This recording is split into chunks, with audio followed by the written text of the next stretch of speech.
The extraordinary significance of these matchless inspirational gathering, devotional, is for the unity and well-being of humanity. It is underscored throughout the writings of the faith. Baha'u'llah, for instance, proclaims, "Blessed are they that occupy themselves in the inspirational gathering devotional." Make a list of your friends and invite them to this devotional or devotional you begin. It is a gift from you to them. Worship with the remembrance of him who is the Lord of the righteous, Abdu'l-Baha affirms that while the inspirational gathering devotional is built upon earth, in reality it is an institution of the concourse on high. The angels of heaven and its pinnacles shall soar to the apex of heaven. The devotional you begin can be as simple as phoning a friend and sharing a prayer with them. They may be sick and need a healing prayer, struggling and need to share "Is there any remover of difficulties?" prayer. It is a gift from you to them. In another tablet, Abdu'l-Baha referred to it, the inspirational gathering, the devotional, as the dawning place of light and the gathering place of the righteous, in which noble souls offer supplications, intone divine verses, and chant prayers with wondrous melodies, such that the inmates of the concourse on high heaven and call out, crying, "Happy are we, let all the world rejoice." How is the growing culture of worship and service contributing to the transformation of the lives of the people in your local area? All are welcome at our inspirational gathering. These inspirational gatherings, these devotionals symbolize the teachings of the new day of God, which are the oneness of God. All names and ideas about God are all about the same one creator, that all forms of prejudice and hatred need to be abandoned, forgotten, unlearned. All are welcome. Do Black Lives Matter? Most certainly, for they are the pupil of the eye of humanity. If you're a person of color, you're more likely to live in a neighborhood close to a coal-fired power plant, an industrial complex that releases toxic chemicals, a landfill, or even a hazardous waste facility. The air you breathe and the water you drink are more likely polluted than if you live in a predominantly white suburb. Racism isn't always overt, but African Americans, and in Winnipeg it is First Nations people, are clearly overrepresented within the homeless population. The city, in the article it is Los Angeles. In Canada, it is useful to look at the numbers both in terms of the most homeless, Toronto, and the greatest percentage of homeless, Red Deer, Alberta, which is the homeless capital of America, and interfaith organizations have been proactive in supporting solutions.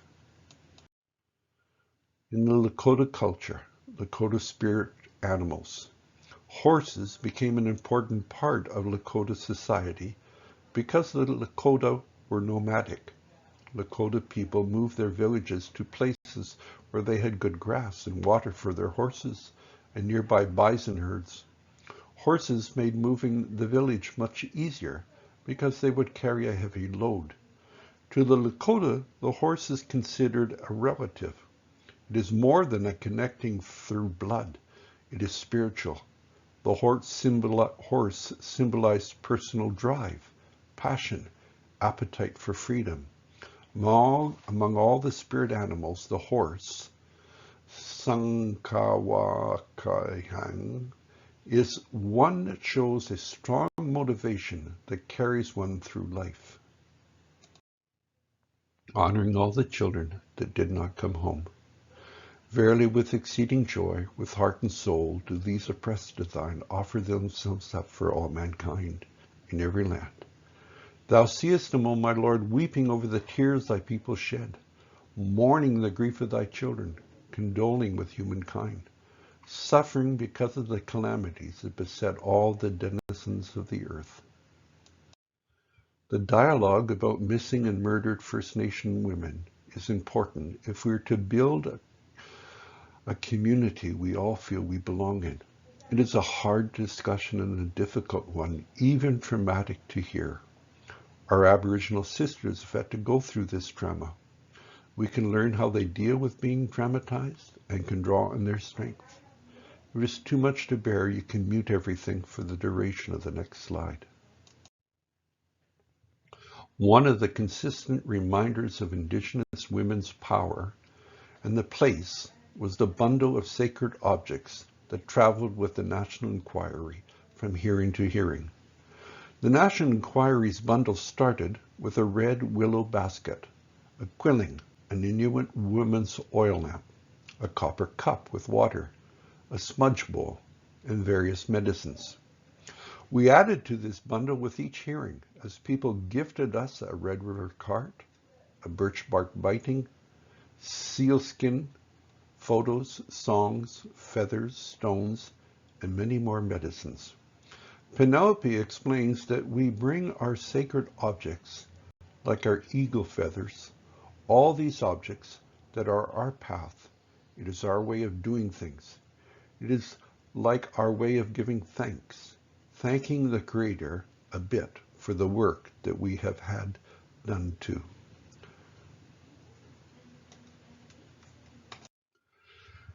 And you are the doer behind everything, without who will neither a leaf fall, nor a cat lick its paws, nor a woman blink her eyes. You're the infallible, the almighty, the soul of the universe. You're beyond all material qualities. You are the inconceivable.